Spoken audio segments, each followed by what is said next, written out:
Isso, tá gravando.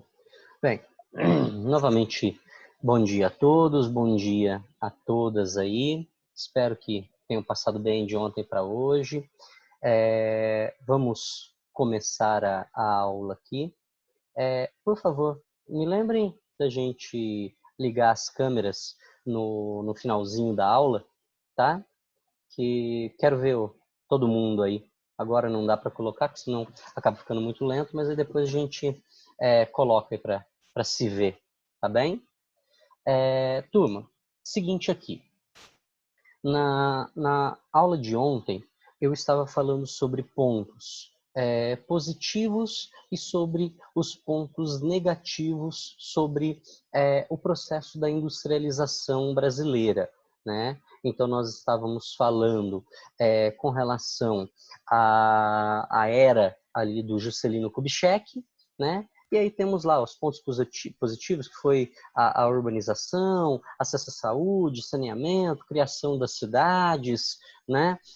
O país deixa de ser simplesmente agroexportador para ser exportador também de alguns produtos industrializados. Falamos, né, do processo de industrialização da carne, né? Criação de novos empregos. E finalizamos a aula falando sobre os pontos negativos. Que, primeiro, o forte endividamento externo, porque grande parte dessas indústrias vão ser instaladas aqui, as que forem nacionais, as que forem feitas com o dinheiro do governo, vai ser pego dinheiro de fora, né? A construção de Brasília, ela gera um custo muito alto para o Brasil, tá? O custo vai ser altíssimo para o governo brasileiro. Imagine, não é só construir uma cidade, mas interligá-la ao restante do país inteiro. Então, muitas rodovias foram construídas. O Brasil, ele nesse período aí da construção de Brasília, ele era um canteiro de obras, né? Então, o custo foi muito alto. E a dívida externa, então, ela vai ter um crescimento considerável nesse período, tá? Vamos ter como ponto negativo o êxodo rural. As pessoas vão sair do campo e vão para a cidade em busca de melhores condições de vida. Sempre quando nós falamos nisso, é bom lembrar que nós sempre vamos ter um antepassado que viveu no meio rural. O pai, os seus pais, os seus avós, bisavô, alguém lá atrás vivia no meio rural, tá? Quando vão para a cidade, nem todos conseguem emprego de imediato, muitos não vão ter uma profissão, então até conseguir se encaixar, né, no mercado vai demorar um tempo, não vão conseguir pagar aluguel, não vai existir casa suficiente para todo mundo, os cortiços naquele processo de modernização das cidades, os cortiços vão sendo derrubados, então o processo de favelização começa a se acentuar, tá? Então, se você pegar aí os grandes centros urbanos, é onde há a grande concentração de favelas, tá? E hoje é praticamente impossível você acabar com favelas, né? Existem favelas que têm o número de habitantes de uma cidade de médio porte. Então, não tem como acabar com as favelas mais. Seria um programa muito grande, então é inviável, né? E consequência disso, sem dúvida alguma, é o aumento da violência urbana. Então, a violência urbana vai aumentar com o aumento do número de pessoas, com o aumento da favelização, com não conseguir ter emprego para todo mundo.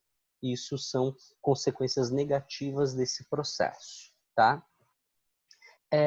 Pegando aí agora o período militar, não é todo o período militar, tá? O período militar começa em 64 e vai até 85. Nós estamos pegando aí o período do chamado milagre econômico, que é de 67 até 73, tá? 67, o governo militar se estabiliza, ele vai decidir que vai ficar realmente no poder, não vai ser um governo apenas transitório, e 73 é quando vai ter a crise do petróleo, tá? Onde Estados Unidos, por exemplo, vão parar de financiar o regime militar no Brasil. E aí o crescimento econômico começa a diminuir e começa a entrar um processo de crise aí, Então temos lá, ó, General Médici consolidou o crescimento industrial brasileiro. Aqui é muito interessante que o Brasil ele vai, nesse momento, trazer a ideia de um país grande, de uma grande nação. Nós vamos ter, embaixo até vai falar os slogans ufanistas, né? Eu te amo, meu Brasil, eu te amo, Brasil ame ou deixo, Brasil é o país do futuro, né? Esses slogans ufanistas vão acontecer, tá? E nesse período, nós vamos ter muitas indústrias, mas a grande maioria das indústrias vindo de fora. Claro, vão ter indústrias aí que vão ter indústrias que, claro, vão ser indústrias criadas pelo governo? Vamos ter sim, mas nós vamos ter também muitas indústrias, a grande maioria das indústrias vindo de fora. Nossa, o que foi criado durante esse governo aqui? Por exemplo, a usina hidrelétrica de Itaipu foi criada aqui, tá? Vão ser criadas algumas usinas nucleares nesse período. E a gente vai falando aos poucos aí, tá? Então, ele vai consolidar esse crescimento industrial.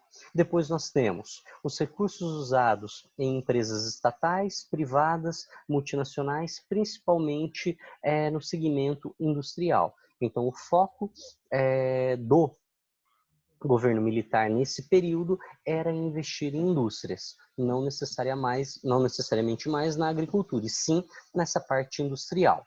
Temos ali o crescimento do mercado externo, o Brasil começa a exportar mais seus produtos, vai atrair muitas multinacionais, por quê? Porque nós temos mão de obra barata, tá? Nós temos redução de impostos, o que nós falamos lá, os incentivos fiscais, vamos ter matéria-prima, que vai chamar muita atenção dessas empresas, tá? E vamos ter também mais uma coisa que não está citando aí, nós temos mão de obra abundante, né? O Brasil é um país que tem um número populacional muito grande e esse número populacional chama a atenção, sendo para trabalhar e sendo para ser também um público consumidor desses produtos, tá?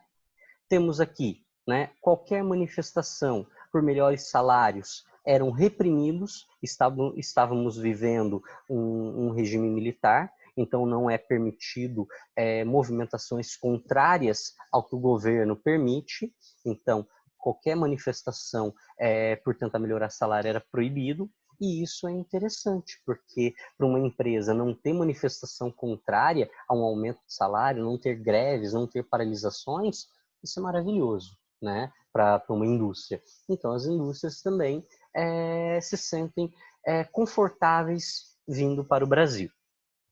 Temos aí, né, a ideia ufanista, né, de Brasil uma potência. Brasil uma potência está entre aspas, por quê? Porque nós não éramos, né, realmente uma potência. Vendia-se essa imagem. O governo vendia a imagem de que o Brasil era uma potência, era um negócio fascinante. Nós sabemos que na prática nós não éramos. Éramos ali sim um país um pouco mais forte economicamente que alguns outros, mas não éramos uma potência. Nessa época, por exemplo, a Argentina era mais forte que a gente dentro da economia. Não em volume total, mas em volume per capita, tá? Temos a Copa do Mundo de 70, né? Essa Copa do Mundo em 1970 ela é muito interessante porque foi assim, uma obrigação ganhar a Copa, porque isso ia servir como propaganda política para o governo. Tá? Então a Copa de 70 do México ela foi um ideal que tinha que ser vencida. Os militares queriam essa Copa para provar que o governo estava legal. E foi atrelado a vitória em 70 com o sucesso do governo, tá? E nós vamos ser um grande país, né? Hei de fazer desse país uma grande nação, tá? Uma das falas militares aí da época. Temos aqui, né, a industrialização, né, dentro desse processo, a industrialização contemporânea. Então, temos ali, ela está relacionada à evolução técnico-científica. Então, nós estamos vivendo o processo técnico-científico informacional, então as indústrias que começam a vir também são indústrias de alta tecnologia. Então, carros mais modernos, né? Isso começa a acontecer, tá? Temos ali uma maior qualificação da mão de obra, então vamos especializar essa mão de obra. Hoje nós temos uma mão de obra qualificada para muitos produtos aí, para muitos setores das empresas, né? E depois começa a acontecer a chamada desconcentração industrial. O que é essa desconcentração industrial? Algumas regiões tornam-se caras. Isso nós falamos nas aulas passadas. Imagine quanto que não custa o aluguel de um grande galpão em São Paulo, no Rio de Janeiro, na grande BH, né? Então, começa a surgir essa desconcentração. Essa desconcentração só é possível devido à chamada revolução técnico-científica. Por quê? Porque agora você pode ter um escritório, né, que é uma salinha pequena, menor que esse meu mezanino aqui. Você pode ter esse escritório lá na Avenida Paulista, mas a grande fábrica, isso e aquilo, está em qualquer outro lugar do país. E a comunicação ser direta, tá? Então, essa qualificação, essa desconcentração industrial, ela é permitida devido ao avanço da informática, ao avanço aí das telecomunicações, tá? Temos aí depois o chamado holding, né, que seria o controle de várias empresas mediante aquisição de suas ações. Então, com o holding, grandes grupos começam a conseguir comprar outras empresas que servem de suporte para a sua empresa. Então, começam a existir os grandes conglomerados, né? Então, uma Coca-Cola, por exemplo, ela consegue comprar, né, setores de refrigerante, setores de bebidas alcoólicas como cerveja, já entra para a área de água, né? Se ela quiser, ela consegue comprar empresas que vão fornecer as PETs para ela, né?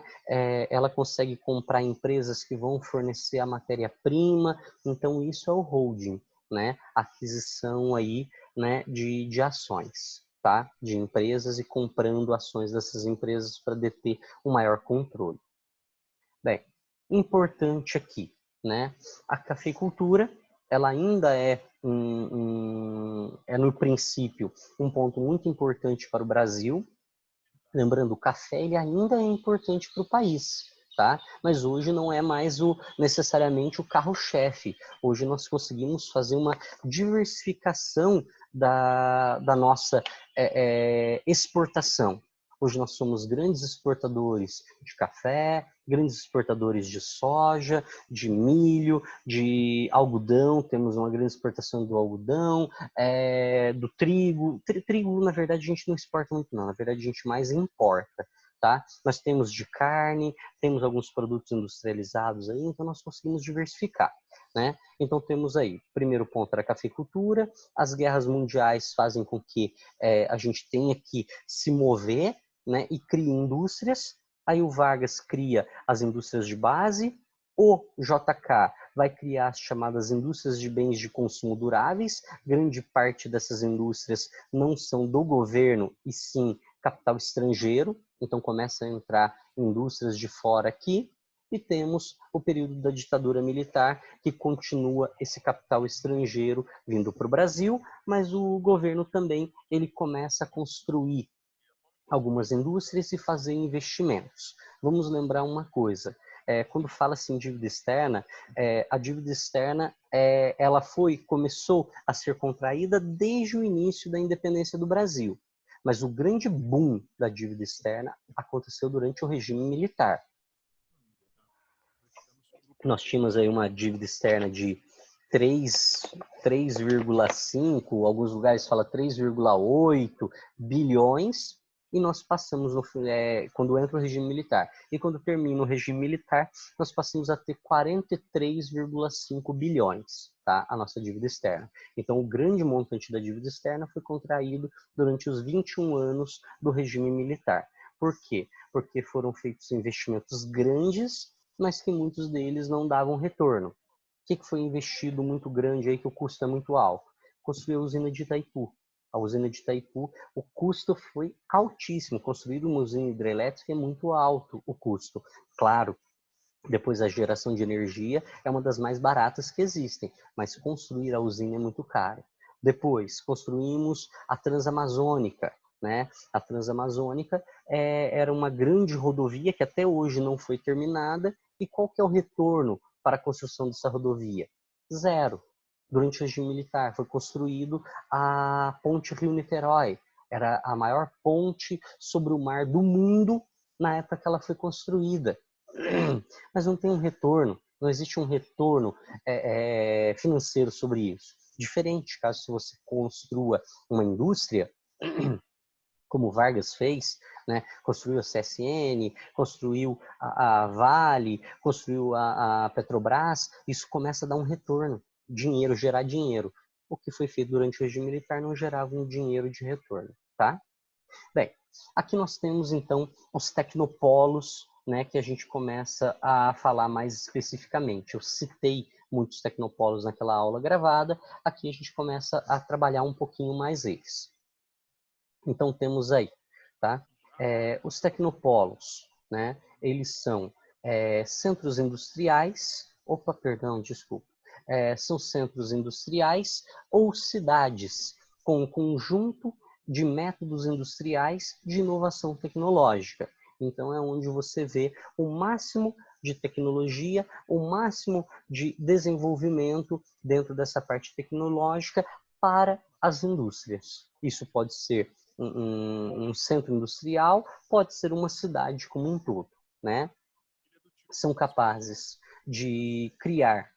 Deixa eu voltar um negócio aqui. Eles são capazes de criar e reciclar, difundir, são capazes de criar, reciclar e difundir tecnologias de ponta, tá? Então, geralmente, onde há esses tecnopolos, você vai ter grandes universidades atreladas a isso, tá? Então, a ideia é espalhar essa tecnologia, é desenvolver essa tecnologia.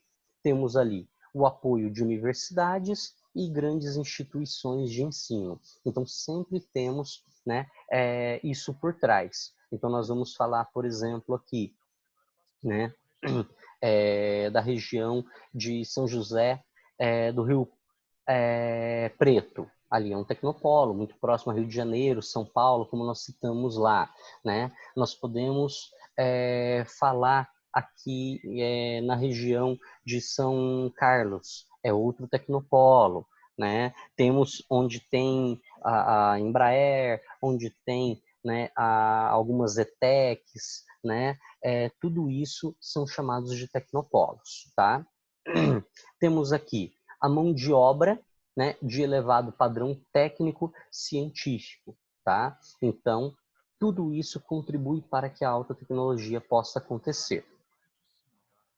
Aqui temos uma imagem, né, de uma indústria, tá? Uma indústria qualquer que foi pegado aí, apenas simbolizando aí os chamados tecnopolos.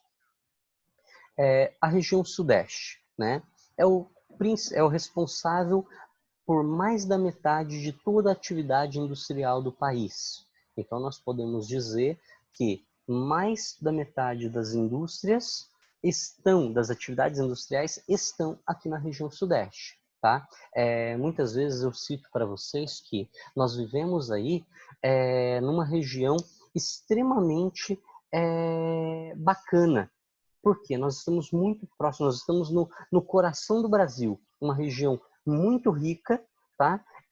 Uma região muito próspera, muito próximo desses polos tecnológicos, então tudo isso, né, contribui para a nossa região.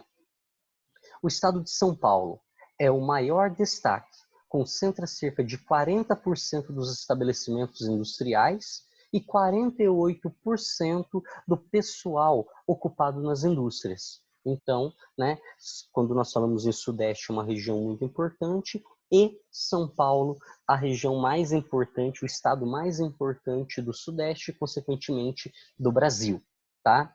A grande São Paulo, sobretudo o ABC, né, ou podemos falar do ABCD, e agora vem incluindo aí algumas outras regiões, né, como Diadema, Osasco, Guarulhos, né, e outras áreas metropolitanas, possui a maior concentração industrial da América Latina, tá? Então, quando eu falo que nós estamos aqui muito próximos ao centro econômico, coração industrial do Brasil, é isso. Na verdade, não é o coração industrial do Brasil, e sim da América Latina. Onde mais existem indústrias na América Latina é nessa região da Grande São Paulo. Então, quando falamos em ABC, nós estamos falando de Santo André, São Bernardo, São Caetano. Quando acrescenta ABCD, a gente acrescenta Diadema. Mas, se você for pegar Osasco, Guarulhos, né, aquela região ali de Capão Redondo, aquela área ali toda da Grande São Paulo, né, é uma área muito rica, com muitas indústrias. Minas Gerais, né, é o primeiro lugar em produção de aço do país, tá? Aqui é onde existem a maior concentração de mineração do Brasil, tá? Se eu não me engano, alguém fez uma piadinha, uma brincadeira com relação a isso numa saída de aula uma vez. Foi você, Luca, que fez uma piadinha com relação à brincadeira aí falando acho que foi nióbio. Teve alguém que fez uma brincadeira com relação a isso. Quem for, por favor, se manifeste aí. Temos aí, então, a Minas como sendo o primeiro lugar em produção de aço, tá? Temos que ela vem aumentando a cada ano a produção industrial, né? Esta posição vem apoiada na abundância dos recursos minerais. Então, Minas é, sem dúvida alguma, o estado que tem a maior concentração de mineradoras, tá? E aqui nós temos algumas mineradoras. A Uzi Minas, a Belgo Mineira, né? Podemos falar com certeza, sem sombra de dúvidas, que nós temos aqui em Poços uma das grandes mineradoras do mundo também, tá? Que não é a Alcoa, muita gente fala em Alcoa, mas é a mineração Curimbaba. A mineração Curimbaba, ela não trabalha só em Poços, ela trabalha em Minas Gerais, ela trabalha em outros estados e em outros países, tá? Então a mineração Curimbaba hoje ela é uma potência falando dentro desse setor aí. Rio de Janeiro, né?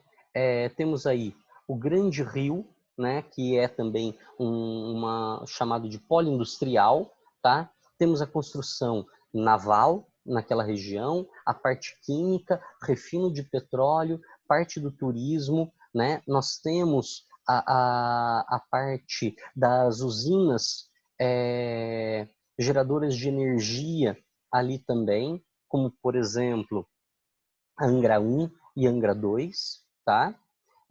O turismo muito forte também na região. O Rio de Janeiro é uma das cidades mais visitadas do mundo, tá? A mais visitada do mundo, claro, Paris. Temos aqui a CSN, a Companhia Siderúrgica Nacional, que foi criada em Volta Redonda, muito próximo ali do Rio.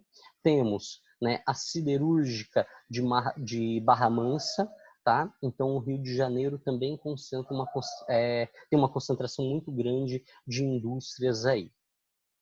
Partindo lá para a região sul, né?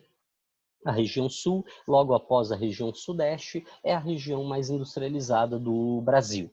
As indústrias mais importantes são as indústrias de bens de consumo, tá? Principalmente podemos citar aí a parte alimentícia, a parte de frigoríficos, a parte vinícola, são muito fortes.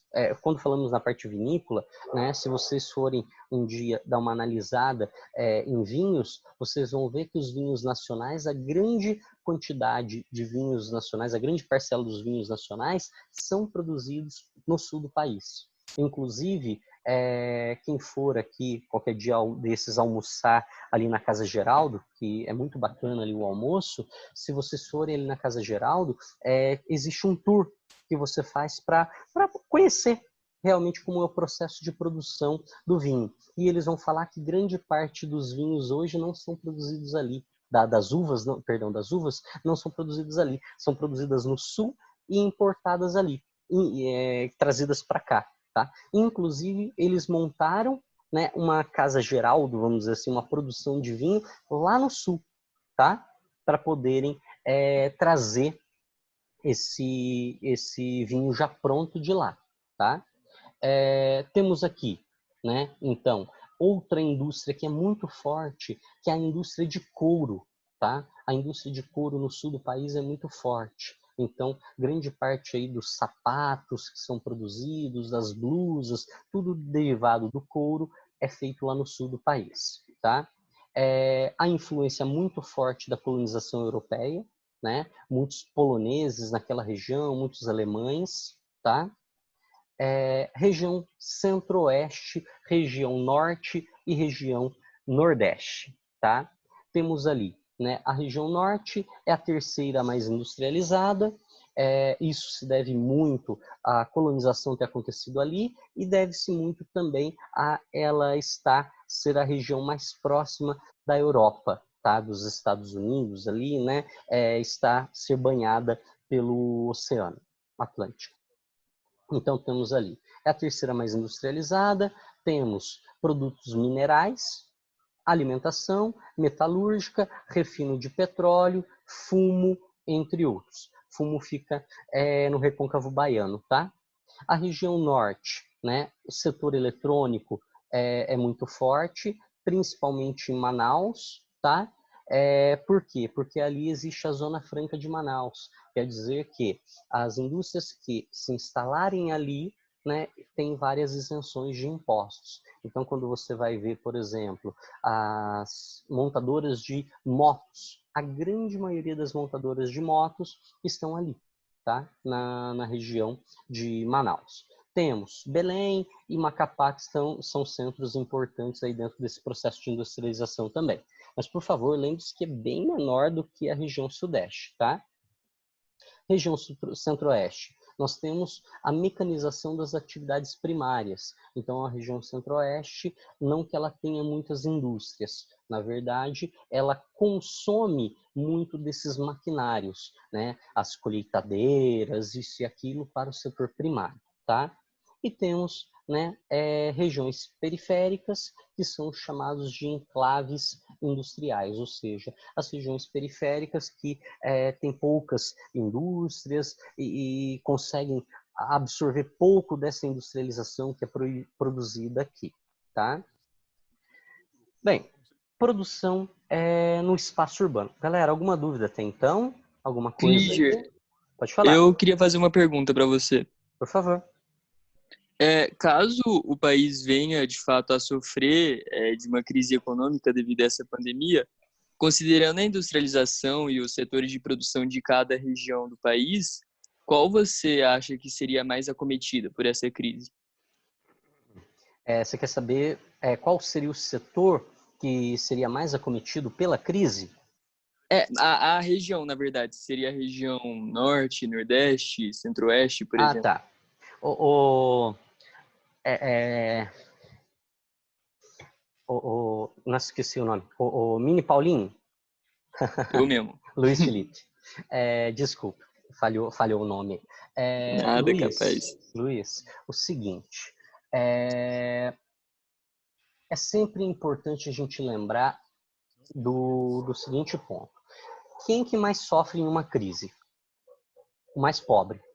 Sempre vai ser o mais pobre que sempre vai sofrer mais. Isso nós podemos falar dentro de uma cidade, a população mais pobre é quem vai sofrer, então as indústrias começam a demitir. Começam a demitir primeiro quem? Primeiro o peão da fábrica. Primeiro o cara ali diminuiu a produção, é ele. Não vai demitir um gerente de cara. Então a gente sempre em uma crise os mais pobres são prejudicados. Quando falamos mundialmente falando, quais serão os países mais afetados por uma crise? Os países subdesenvolvidos, os países mais pobres. Eles sempre sofrem mais porque demora mais para chegar remédio, demora mais para que os maquinários cheguem, né? Existem menos médicos, tá? Então sempre vão ser os mais pobres que vão sofrer mais. Então quando estamos falando em uma crise, qual região que vai sofrer mais? As regiões menos desenvolvidas, tá? Então, a região Nordeste, por exemplo, vai ser uma região que vai sofrer muito, porque não vai ter maquinário, não vai ter respiradores suficientes para todos, né? Nós vamos ter vários problemas nesse sentido. Então, sempre a classe mais baixa é quem vai sofrer mais. E não vai ser necessariamente o cara que vive em Recife, que vive em Natal, que vive em João Pessoa. Vai ser o cara que vive na periferia de Recife, na periferia de João Pessoa, tá? Vai ser o cara que vive lá no sertão nordestino, que não vai chegar um respirador naquele hospital ou naquele postinho de saúde. Sempre assim. Tudo bem? Certo, obrigado. Por nada. Espero Ô, que tenha... Clígia, Pode falar. a aula tá para acabar daqui 4 minutos. Aí depois a gente vai entrar no mesmo link ou você vai encerrar? Fica a critério de vocês. Eu estou no slide 21 de 25. Se vocês quiserem entrar de novo, a gente alonga um pouquinho a aula, mas já mata ela de uma vez. Preferem? Pode ser? Uai, por mim tudo bem. Você que sabe, Clígia. Né? Que aí a gente gasta aí uns 5 minutinhos, 10 minutinhos a mais, mas pelo menos a gente termina isso, já fecha o assunto, tá? Fechou. Então, caindo aí, podem entrar de novo no link, a gente continua e termina isso de uma vez, tá? Então, vamos voltar aqui, pessoal. Dentro desse processo, né, a produção do espaço urbano. Existe matéria específica para a produção do espaço urbano, tá? Dentro da geografia. Nós vamos lá, ó.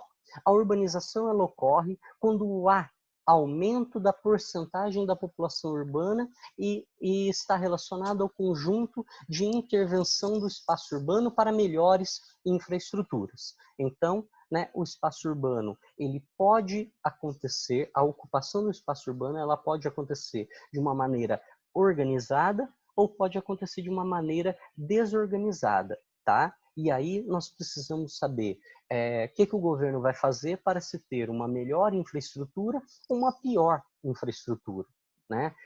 Quando falamos em Poços de Caldas, nós temos bairros muito pobres, mas não necessariamente nós vamos ter favelas. Não existe favela aqui, tem bairros muito pobres, repito. Por que não temos favela? Porque os governos vieram a intervir, né? Todas as prefeituras que nós tivemos, todos os prefeitos que nós tivemos, vieram a intervir para evitar uma favelização. Então, quando começa a existir uma ocupação, né, do local, uma ocupação urbana de maneira irregular, os governos intervêm e não deixam que isso aconteça. Pega aquela família e coloca em um abrigo, coloca aquela família em um lugar, arruma e paga um aluguel por um certo tempo para aquela comunidade. Então, quando isso é feito logo de cara, você evita um processo de favelização.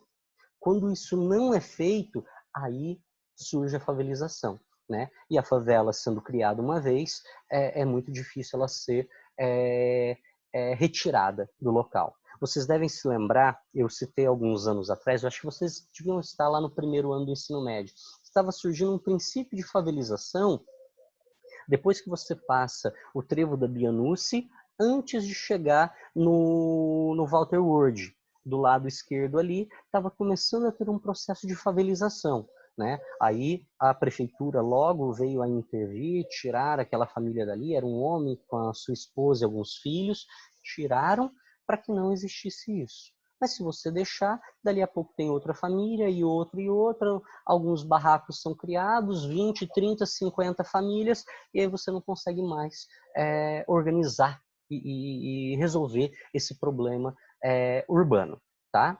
Aqui no Brasil, nós tivemos então um processo acelerado de urbanização que ocorreu no período da intensa industrialização, que aqui no Brasil vai acontecer aí no pós-guerra, né? Ele se iniciou nas últimas décadas do século XX. Então, o Brasil, quando a gente para analisar, acreditamos que, por volta de meados da década de 60, a população urbana ultrapassou a população rural. Nós acreditamos que seja em meados da década de 60. Se você for pegar dados oficiais, é em 1970. Por quê? Né? Aquele censo gigantesco, ele é feito de 10 em 10 anos. Então ele foi feito nos anos 70. Não foi feito nos anos 60 e depois outro nos anos 70.